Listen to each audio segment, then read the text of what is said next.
মাঠে নামার আগে বড় ধাক্কা আর্জেন্টিনা শিবিরে, দল থেকে ছিটকে গেলেন সেরা তারকা। চলতি মাসে বিশ্বকাপ বাছাই পর্বে দুটি ম্যাচে মাঠে নামতে যাচ্ছে আর্জেন্টিনা, যে দুই ম্যাচে তাদের প্রতিপক্ষ ভেনেজুয়েলা ও বলিভিয়া। আগামী 11 অক্টোবর বিশ্বকাপ বাছাই পর্বে নিজেদের নবম ম্যাচে আর্জেন্টিনা মুখোমুখি হবে ভেনেজুয়েলা। এরপর আগামী 16 অক্টোবর বলিভিয়ার বিপক্ষে লড়বে লিওনেল স্কালোনির শিষ্যরা। এই দুই ম্যাচকে সামনে রেখে ইতিমধ্যে 27 সদস্যের স্কোয়াড ঘোষণা করেছে আর্জেন্টাইন কোচ লিওনেল স্কালোনি।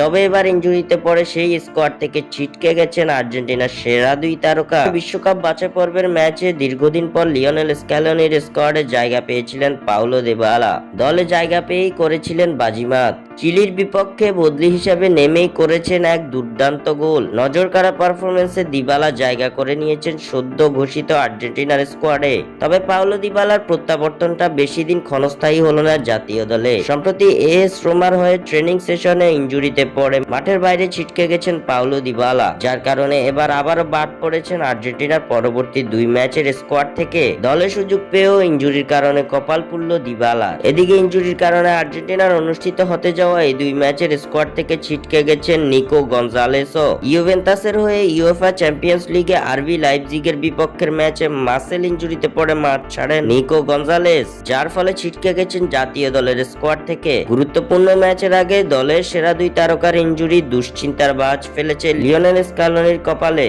স্বাক্ষর থেকে সাদবিন ইসলাম।